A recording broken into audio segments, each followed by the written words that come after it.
guys, it's Tammy. Welcome to my channel. Today I am going to give you a quick recap of all the fragrances that I wore in the month of February. So in February, I found myself reaching for some of the new additions that I had recently purchased. One is Vanilla Éclat by Navitus, and I've talked about this before, but this is just a gorgeous rice and sandalwood, coconut cream, vanilla, caramel, cozy hug in a bottle. I love this one. I've been enjoying it so much. I also added another cozy huggable fragrance to my collection, and this is Al Contrario by Tiziana Terenzi, and this is a little bit more on the nutty side. It has hazelnut, and it has a little bit of chocolate and vanilla. It has malt. So it's very foodie to me, but it's not overly sweet. It's just very powdery and woody. It's a really nice and cozy one, and I have been reaching for this one quite a bit. And another new addition to my collection, although this is an old fragrance, and I didn't purchase it, but I did a little bit of a trade with one of my maritime friends, Paula. Thank you, Paula, so much. And this is Near Dusk by Jennifer Aniston. This is one when I first got into perfumes. It's one of the very first samples that I tried, and I was like, wow. But it was already discontinued at that point. So the note profile of this is nothing groundbreaking. It is sort of your coconutty, beachy, tropical floral scent. It's very fresh to me. It's sort of a cross between Beach Walk and, I was gonna say Guerlain Terracotta, but that one is a little bit sweeter and more floral, and this is a little bit more fresh and bright and has a little bit more of that seawater freshness to it. So I've already worn this, even though it's not summertime or anything like that, but I've already been wearing it and really enjoying it. I've also worn Yara by Lataffa, and this says that it is a perfumed spray. I'm gonna get this to focus in. Can you see that? It says perfumed spray. Well, I actually saw this on TikTok the other day in this can, and somebody was saying that it was deodorant. I've been just using it as a body spray. It just says perfumed spray, and when you spray it on your skin, it doesn't leave any type of white powderiness or anything, so I don't think it's actually deodorant. But then I looked on the back, and very tiny printing, it says deodorant. So I don't know if I've been spraying deodorant all over my body, but if so, it's working out fine for me. I smell good. And I actually got my mom to smell this the other day. She was over smelling a bunch of perfumes, and at the end of it, I went into the bathroom. I had this in the bathroom, and I grabbed this. I said, just give this one a sniff. And this was her biggest reaction of all. She was like, oh my goodness, that is gorgeous. She said, oh, that must be expensive. Let me guess. She said, probably $400. I said, no, it was $16.99 at Winners, actually. But now I know what to get you for a present. Anyway, she thought it was just beautiful, and it is. It's really pretty. It's sort of like a, I don't know, it reminds me sort of berries and whipped cream. It's almost strawberry ice cream, strawberry milkshake vibes to me. It's so pretty. It's so girly. I really been enjoying this one. I've worn it a few times. I did reach for Not a Perfume one day when I just wasn't sure what I felt like wearing. This is just a good classic, woody, musky, your skin but better scent, and I do reach for this on days that I just, like, I don't know what I'm in the mood to wear, but Not a Perfume will always work for me. Also, this month we traveled to the mainland a couple times for doctor's appointments and whatnot, and when I travel, I like to wear something a little bit fresh, a little bit kind of not too overwhelming, not too heavy. So one of the times we went away, I reached for Dedcool Milk, and a lot of times I will go for extra milk if I want something to really project. And I thought Dedcool Milk would be more soft and, you know, not too projecting, but I caught whiffs of this all day. And it is the most gorgeous, clean, fresh scent. I think it has bergamot and amber and white musk. I think that's what's in it. It's just a gorgeous, fresh musk, but it's almost like soapy, but not soapy, bubbly soapy. It's just so clean and musky and gorgeous. Another Your Skin But Better. Oh, I absolutely love Dedcool Milk. It makes me feel so clean, so fresh. And another day we went away for my ENT appointment. I actually had been on the waiting list for 17 months and finally got in, had my appointment, didn't really get a whole lot of satisfaction. She gave me something that I've actually tried before, and she just wants me to try it again. Anyways, that day I really wanted to wear something that was soft, but still pretty and just made me feel a little bit comforted because I was a little bit nervous for my appointment. And you know how much I enjoy Soie Malacé by Dries Van Noten. And I do have a decant of the Lataffa dupe for this, which is Peace and Love. And yes, I have compared them, and I actually like this better. I found that when I was comparing them side by side, I picked up on something in Soie Malacé that I don't usually pick up on when I'm just smelling it on its own. But when I compared it to Peace and Love, I found Soie Malakay to have a little bit of a weird, almost savory, sharp kind of note in it. I don't even know what that would have been, but Peace and Love just seemed like all the way pretty and sweet and like all of the pretty notes that you want to experience. That's what I was getting from Peace and Love. And there was something a little bit sharp and off-putting in Soie Malakay. And it was only like doing this. I'm sure like wearing Soie Malakay and doing a full wear test, I wouldn't be picking that up, especially with not having the comparison. But it was that comparison and going back and forth between the two, one after the other, that I just really much preferred Peace and Love. Now, I didn't get a full bottle because I don't really like the bottle. I think Alali calls it the no neck bottle. It's just not a bottle that I really like. It's very wide and thick and square, and it just doesn't seem like a perfume bottle to me. And unfortunately, this is a little bit of a faulty bottle. It leaks, so I can't lay it down, which is fine. It sprays fine. And I didn't actually pick up whiffs of this while I was wearing it through the day, maybe once in a while, but not very often. But that was fine with me because I was going to be having someone, you know, around my face, looking in my nose and my ears, and I didn't want anything that was going to be really evident that I was wearing perfume. So this was just perfect for the day. It's soft and pretty and very close to Soie Malakay, and that is Peace and Love by Lataffa. I also wanted to mention that I did wear this over to my mom and dad's when we went over for Sunday dinner, and they both went crazy over it. They really liked this one. So yeah, Peace and Love. You guys already know that I was going to be wearing this one. I did tell you that I was going to wear Vanilla Bourbon by Nest on Valentine's Day, and then I did.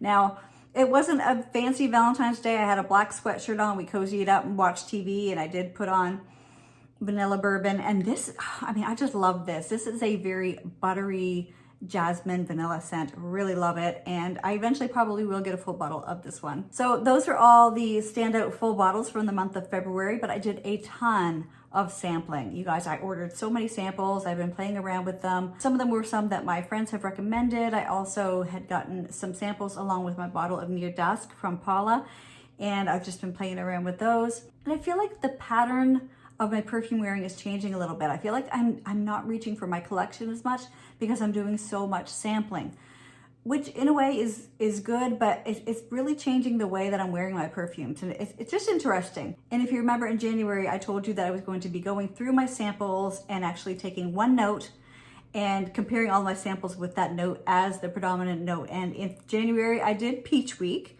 and I added Bonbon Pop to my wish list. Now, in February, I asked for suggestions on what notes I should do next. One of the best suggestions I heard was rose for February, because it's Valentine's Day and you think of roses when you think of February. So I did do Rose Week, and that could not have worked out more perfectly because my husband went on a week-long golf trip with the guys to Florida, and I thought, what more perfect time to do Rose Week than when my husband's not here, because you know that the note of rose to my husband comes across as beer 90% of the time. Now, he's not crazy because I have actually smelled that before, where I've smelled a note of rose and it did come across smelling a little bit like beer to me. For me, that happens to me maybe 10% of the time. With him, it's definitely 90% of the time. So I really thought it was great. While he was gone for a week, I would just wear rose every single day because I love the note of rose. This is also interesting. Every time I've ever mentioned in a video that I started out my perfume journey not enjoying the note of rose and I slowly grew to love the note of rose, I would say I have 2 or 3, 4 comments in every video where people say that that same exact thing happened to them. They started out not loving rose and now they're obsessed. So it seems to be a common thing. It's one of those notes that just gets a hold of you and grabs you. Like you don't think you like it, but it convinces you that you do. And so I went through all of my samples, and I also had been organizing my samples, and I am going to do a video on that, you guys. I actually spoke about that in a video lately and talked about maybe taking you along and recording, organizing my samples. And I had quite a few requests saying that they would love to see that. So be prepared. You're going to think that I'm an absolute slob when you see the before footage of my perfume closet. It's terrible. And right now, it's going to be a while before I can get that video ready because I have 260 minutes of footage, and I'm hoping to get it down to 20-some minutes, like a reasonable amount. It'll take me a really long time to edit, but it will be easy to chop it down in length because I'll be able to speed a lot of it up. And there's a lot of times where I'm just sitting there staring at my samples. It's just footage of me just being completely dumbfounded, like, and what am I going to do and how am I going to clean this up? And I did organize everything, get them all in alphabetical order. And so I was able to easily go through my samples and find all of the rose ones that I wanted to try. The thing is, I had too many rose samples to try in 1 week. I did pretty good. I worked through quite a few. All of these ones are the ones from Scentbird that have a note of rose. And then I had a few little samples. Oh, you guys, I forgot to mention another fragrance that I wore at least 3 times. I think I wore it 4 times in the month of February, and that is Navitus Peach Aurum. And I spoke about this more in depth in my previous video, and I will link that for you if you want to see my full thoughts on it. But when this dries down on my skin, it is so cozy and pretty and such a peachy dessert, and my husband loves it on me. So when he came home from his golf trip, the night he came home, he didn't get home until the late ferry.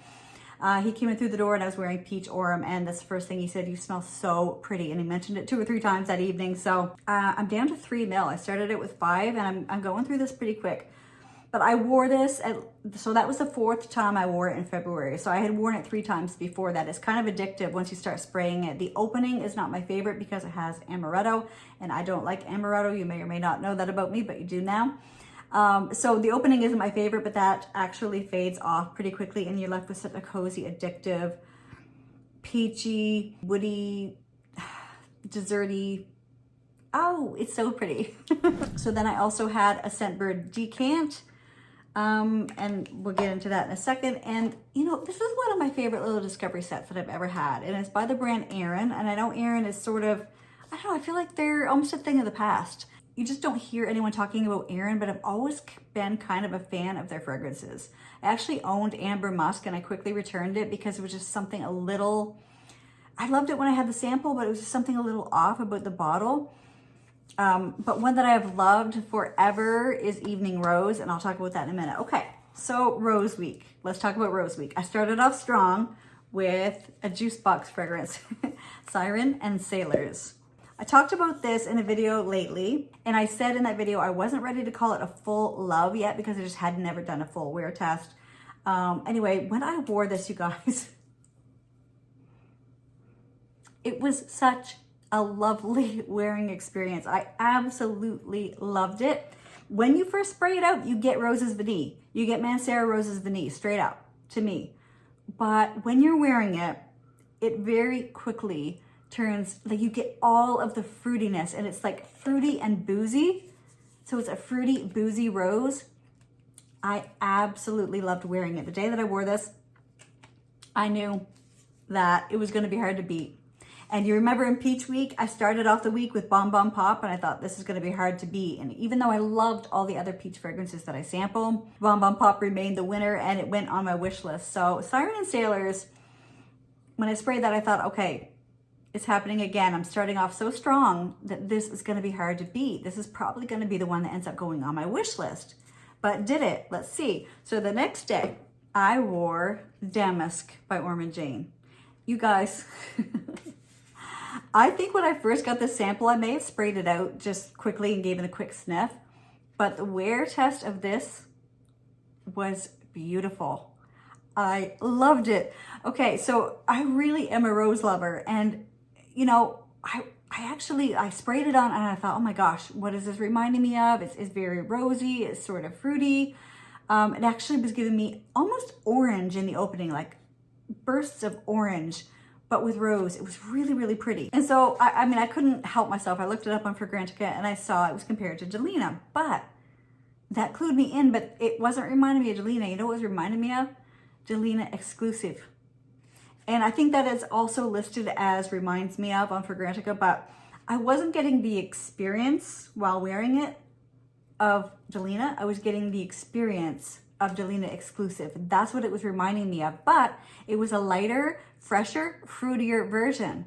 So it had that kind of appeal and the allure like Delina Exclusive has, but it was fresher and lighter and fruitier, not in the way that Delina is with the rhubarb and the tart notes like that. It was like a fresh, bright, juicy orange. I loved the wearing experience of this. Holy cow, it was strong, it was projecting, it was beautiful, it was giving me a happy, happy day. Like, I loved it. So this was giving Siren and Sailors a run for its money. Still, I love Siren and Sailors so much that I don't think this quite beat it, but I'm not sure. I feel like I would have to try them again. Like I think I'd have to do 2 consecutive days again. So this was on, what day did he leave on his golf trip? Monday, and so this was Tuesday. And then I could not resist, even though it is long discontinued, really not available. I have seen a bottle on eBay, but I did go ahead and wear Evening Rose. And I mean, it's kind of cheating because it's not even probably one I'll ever get, but I just really wanted to wear Evening Rose by Erin. So out of all my samples in this little kit, Evening Rose is down the furthest. I think, what have I got on today? I don't think I have anything on my hand yet, so. This is sort of an ambery rose. It reminds me a little bit of Michael Kors Midnight, or no, Starlight Shimmer, but a more gentle version, a more, I don't know, a little bit more elegant, a little bit more rose to it, a little bit less amber probably. It has cognac, so it does have that booziness. It's a really deep and sexy rose, but without being overwhelming. And it has blackberry in it. And blackberry is my favorite berry. I've told you that before. Blackberry is my favorite berry. It has incense and it has pepper, and I don't even know why I'm talking about it because you can't really get it, but I couldn't resist it. It's always been one of my favorite little samples, and I don't know, I wore Evening Rose by Erin. There were really too many for me to wear all of them, but I did spray them all out on test strips and compared them all, and I did make notes. Yeah, here's a little breakdown, like one sentence about each rose scent. You know, there was Silhouette and Bloom by Christian Siriano. I didn't wear that. It reminds me of Calvin Klein's Sheer Beauty. That was my conclusion that I came to. Rose de Nobile by Acqua di Parma. And that one, I said, reminded me a tiny bit of Chanso Tendre. I was just kind of lumping things. I wasn't going and comparing them and actually making accurate notes. It was just sort of lumping them together in my brain into what sort of scent category they went into. Mon Guerlain Bloom of Rose, I actually didn't bother wearing that one either because it opened up with a little bit of that paint-like floral. It said soapy, green, then it got sweeter. I mean, it was nice, but I just had to pick and choose which ones I wore because I only had so many days for Rose Week. Sweet Bloom by Badgley Mishka. That one reminded me a little bit of Alice Brooklyn Rose, which would also put you in mind of like Delina La Rose. What else did I not wear? Rosarine. I've talked about that in a video. Rose Fire. Haunted Rose by Future Society. I didn't bother wearing that one. That reminds me a lot of Rosala, Brant Genesis, any of the, you know, sort of dark chocolatey roses. Noir de Mai. Okay, I did wear Noir de Mai. It opened up a little bit, reminded me of a creamsicle, but it dried down almost like a gothic sort of chocolatey rose. Yeah, here it is, Noir de Mai. Well, I'm not going to haul it out of the package right now, but I did wear this and I did enjoy it. What I should have also done was written down what shirt I was wearing each day because I had thrown my shirts all on the side of my tub that whole week. And I had, you know, every shirt was black because that's pretty much all I wear. So I would pick up each one. I'd be like, which one was this? Because smelling the dry down on your clothes sometimes gives you a little bit better idea of what a fragrance smells like to you. One of the ones I wore was, let me see if I can find. Oh, Grace de Monaco Promenade sur la Rocher.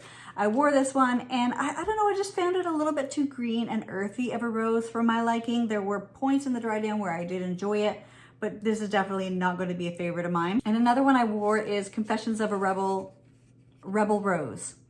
And this is Sweet, Sweet, Sweet Rose. This reminded me a little bit of Exalté, almost a candy sweet rose.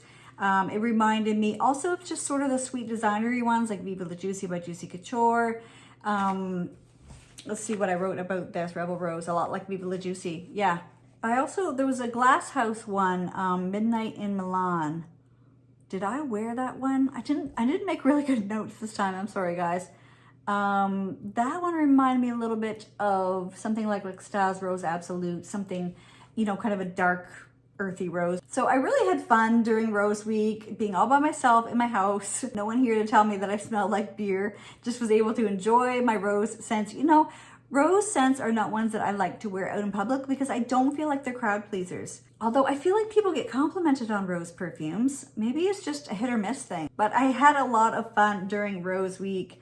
Evening Rose was nice. Noir de Mai was actually quite nice as well. Rebel Rose was okay. It was a little bit too sweet for me. The top two were Damask and Siren and Sailors, and I'm not sure which was my favorite and which. Maybe I'll put them both on my wish list. It can't hurt. Now I do have a decant of Siren and Sailors, and maybe this will last me a long, long time. So maybe I should put Damask on my wish list. But I'll probably do a full wear test of each of these again and sort of make up my mind which was my favorite. I just can't make up my mind right now. They're both just right at the top. I loved them. So that was it for the month of February, you guys. Today is February 28th, and it is 4 p.m. So I won't be able to get the February video up in February, probably. I'm not sure. It usually takes me days to edit. I'm gonna try to, like, you know, put a kicking on it and do it as fast as I can, get it out for you right away. I really appreciate you guys joining me today. Thank you so much for taking your time and spending it with me, and I will see you in the next one. Bye.